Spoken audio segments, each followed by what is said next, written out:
Hi, my name is Tomas Koeck. I am a senior here at Sacred Heart University. I am part of the SCMA program and am the director of Keepers of the Blue. Here's a behind the scenes look of what process went into making this film.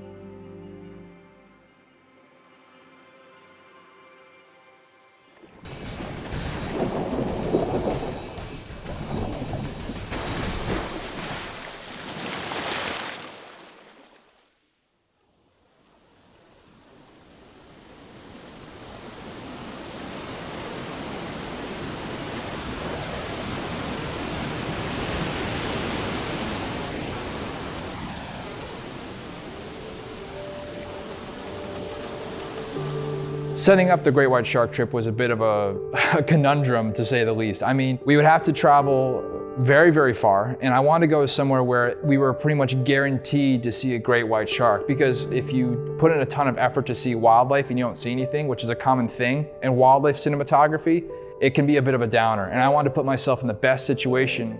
So we started planning this trip to Guadalupe.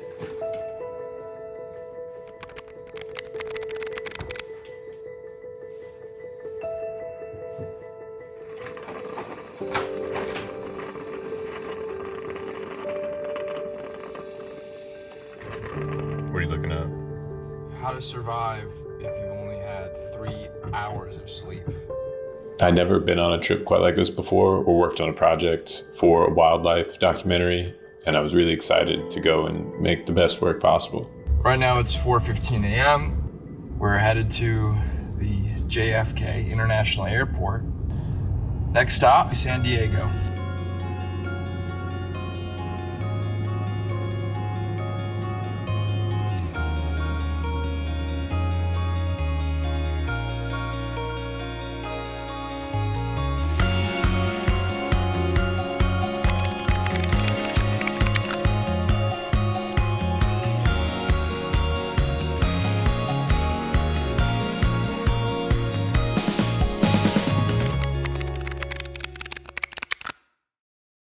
Hey Tomas, how are things going? Things are going pretty good. So we arrived at the hotel. I'm overlooking a beautiful view right now. Today, we're going to be boarding the boat around 8 to 9 o'clock after our COVID tests. And then essentially, we're going to be taking about a day to get out to where we need to go to the island of Guadalupe. Once we're there, it's going to be sharking for the next 3.5 days. So hopefully then we'll be getting some good footage. All right, well, all systems go. I wish you the best of luck, and let's check in again soon. All right, sounds good. Thank you very much. Take care. You bet. Bye-bye. Bye-bye. All systems are go. It took about 23 hours to get from Ensenada Port to Guadalupe Island.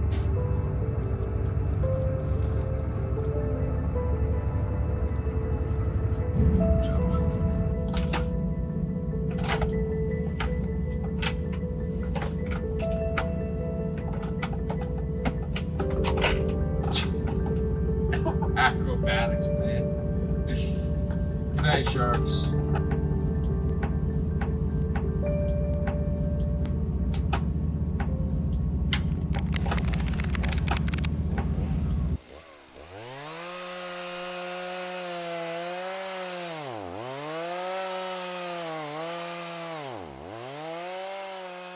Having a versatile and quite frankly a small camera like the Canon R5 makes it so I can put it in that underwater housing. I can film the white sharks with it, but at the same time I can get back out. I could be filming all these tiny nuanced things that are happening throughout the ship. It made it so I got a jack of all trades camera and a master of all, if I might add, all in this one small little package. And having a great lens to accompany that just makes the work even better.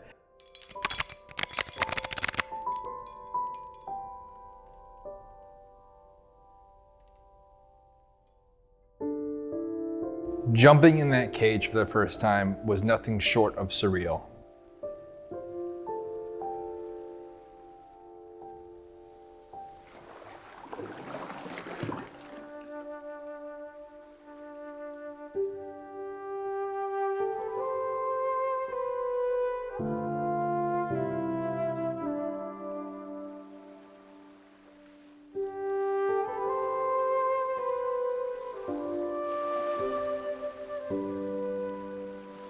You get to jump in this pretty cold water.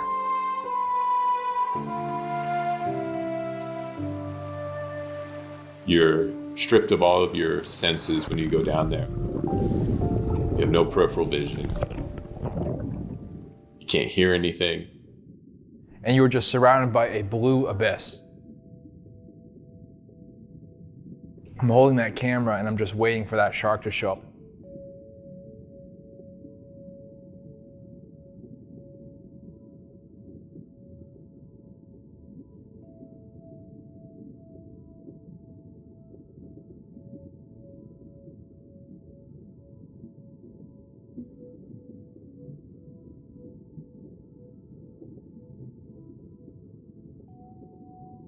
But when it did, it was just amazing. It was like seeing a ghost. They move so effortlessly. It was a large 14 to 15 foot female that made several passes. And seeing this animal up close, an animal that I've always dreamed of seeing since I was a kid, was so cool.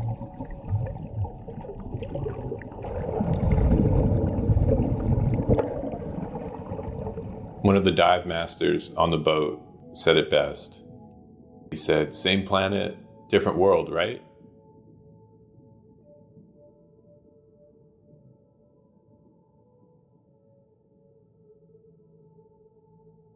Wow. That's insane.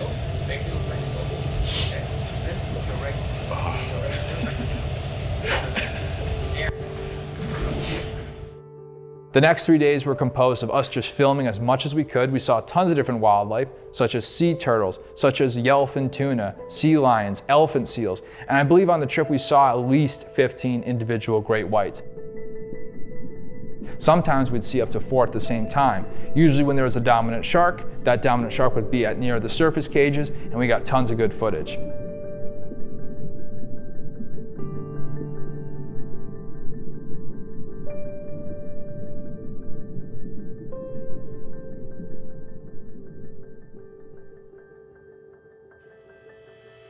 Any diver or snorkeler will know that when you go down into the water, you need to regulate.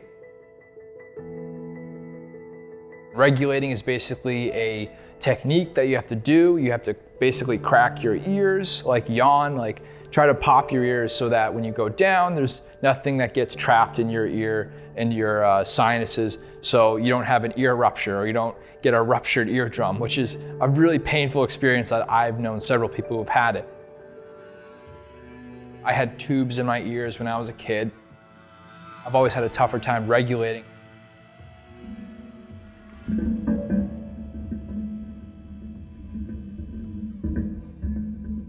When I first went in the submersible cage, I actually had to abort because I wasn't able to regulate. And I didn't want to cause a problem and rupture my eardrum, which would, in that case, mess up the rest of the trip.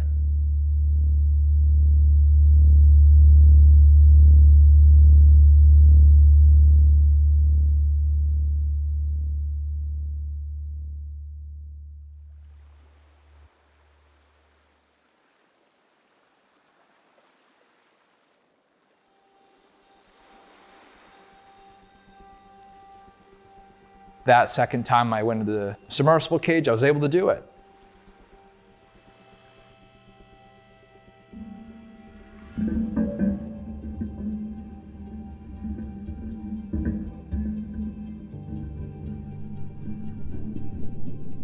And it was magical. You know, you're 30 feet down underwater. And you're looking around, it's just blue everywhere with sharks swimming around the cage. And it was just an amazing experience, and I'm so glad that I had the pleasure of being able to do it with some great dive masters and other crew members. It was just amazing to put down the camera, forget the camera was there, and just exist with all of these creatures swimming all over the place.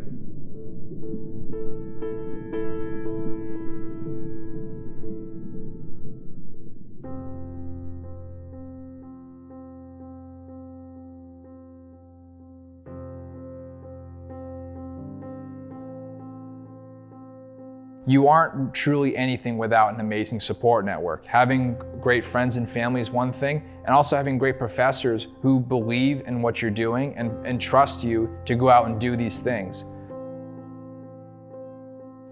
As a filmmaker and as a digital creator, I always aim to give a voice to those that don't have one. And in this case, it happens to be a lot of different environmental topics. So I see myself in the future pursuing any environmental topic that may need a voice, that may not have one. I'm very proud to be a Sacred Heart student, and I'm proud to call myself a student of the SCMA program. I will use the lessons I've learned at SCMA, whether individualized or in my classes, for years to come.